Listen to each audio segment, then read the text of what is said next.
സുമതിവളവിന്റെയും സുമതിയുടെയും കഥ കേൾക്കണോ? എന്നാൽ വായോ. തിരുവനന്തപുരം പാലോടിനടുത്ത് മേലുമൂട് എന്ന മലയോര ഗ്രാമത്തിലേക്ക് പോകുമ്പോൾ ഒരു വനപ്രദേശത്താണ് പ്രസിദ്ധമായ സുമതിവളവ്. കാര്യാട്ട് എന്ന സ്ഥലത്ത് സുമതി എന്ന സുന്ദരിയായ ഒരു പെൺകുട്ടിയുണ്ടായിരുന്നു. അവൾ സാമ്പത്തികമായി അത്ര മെച്ചമല്ലാത്ത കുടുംബത്തിലെ ആയിരുന്നു. അതുകൊണ്ട് അവൾ ആ പ്രദേശത്തെ ജന്മിയായ താണുമുതലാളിയുടെ വീട്ടിലെ വേലക്കാരിയായിരുന്നു. ചെറുപ്പക്കാരിയായ സുമതി ജോലിക്കിടയിലും പഠിക്കാൻ സമയം കണ്ടെത്തിയിരുന്നു.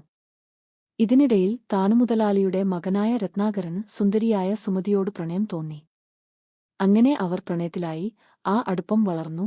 വിവാഹം ചെയ്യാമെന്ന് രത്നാകരന്റെ ഉറപ്പിന്റെ പേരിൽ സുമതി ഗർഭിണിയായി. എന്നാൽ ഗർഭിണിയാണെന്ന് അറിഞ്ഞതോടെ രത്നാകരന്റെ ഭാവം മാറി. വിവാഹം കഴിക്കണമെന്ന സുമതിയുടെ നിർബന്ധം കൂടിയും വന്നു. ഒരു വേലക്കാരിയെ വിവാഹം ചെയ്യാൻ ഇഷ്ടമില്ലാതിരുന്ന രത്നാകരൻ അവളെ ചതിക്കാനുള്ള ഒരുക്കത്തിലായി.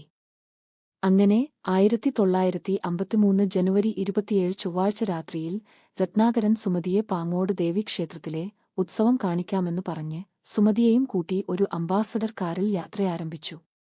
യാത്രാമധ്യേ രത്നാകരന്റെ സുഹൃത്ത് രവീന്ദ്രനും കാറിൽ കയറി. വഴികളെക്കുറിച്ച് കൃത്യമായ ധാരണ ഇല്ലാതിരുന്ന സുമതിയെ പറ്റിക്കാൻ എളുപ്പമായിരുന്നു. എളുപ്പവഴി എന്നു പറഞ്ഞ് രത്നാകരനും സുഹൃത്തും ഉൾക്കാട്ടിലേക്ക് കാർ കയറ്റി. എന്നാൽ അല്പദൂരം പോയപ്പോൾ സുമതിക്ക് ചതി മനസ്സിലായി. അലറി വിളിച്ചുകൊണ്ട് അവൾ കാറിൽ നിന്നും ഇറങ്ങി ഓടി. ഉൾക്കാട്ടിൽ ആരാണ് അത് കേൾക്കാനുള്ളത്?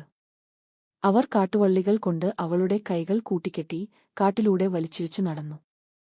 പക്ഷേ രത്നാകരനും സുഹൃത്തിനും ഒരു അബദ്ധം പറ്റി. കാടെന്നു ധരിച്ച് അവർ വളവിന്റെ റോഡിലേക്കാണ് എത്തിയത്. അവിടെ വെച്ച് സുമതിയുടെ കഴുത്തിൽ അയാൾ കത്തിവെച്ചു. ഒരിക്കലും ശല്യമാവില്ല എന്ന് കെഞ്ചിയിട്ടും സുമതിയെ ക്രൂരമായി അവർ കൊലപ്പെടുത്തി. ആ ക്രൂരതയ്ക്ക് ശേഷം വളവിലെ അടുത്തുള്ള മരത്തിൽ സുമതിയുടെ ശരീരം ചാരിവെച്ചിട്ട് ഇരുവരും രക്ഷപ്പെട്ടു. ഏതാനും ദിവസങ്ങൾക്കുശേഷമാണ് ആദിവാസികളായ കാണിക്കാർ സുമതിയുടെ ശരീരം കണ്ടെത്തിയത്. എന്നാൽ 6 മാസങ്ങൾക്ക് ശേഷം രത്നാകരനും രവീന്ദ്രനും പോലീസിന്റെ പിടിയിലായി. 15 വർഷങ്ങൾക്കുശേഷം ഇരുവരും ജയിൽ മോചിതരാവുകയും വലിയ കാലതാമസം ഇല്ലാതെ മരിക്കുകയും ചെയ്തു. എന്നാൽ തന്റെ സ്വപ്നങ്ങൾ പൂർത്തിയാക്കാതെ മരിച്ച സുമതിയുടെ ആത്മാവ് അവിടെ അലഞ്ഞു നടക്കുവാൻ തുടങ്ങി. സുമതിയുടെ മരണത്തിനുശേഷം 200-ലേറെ മൃതദേഹങ്ങൾ അവിടെ നിന്നും കണ്ടെത്തിയിട്ടുണ്ട്. രാത്രികളിൽ വെള്ളവസ്ത്രം ധരിച്ച ഒരു സ്ത്രീ രൂപം റോഡരികിൽ ഉലാത്തുന്നത് കണ്ടു എന്ന് പലരും പറയാറുണ്ട്.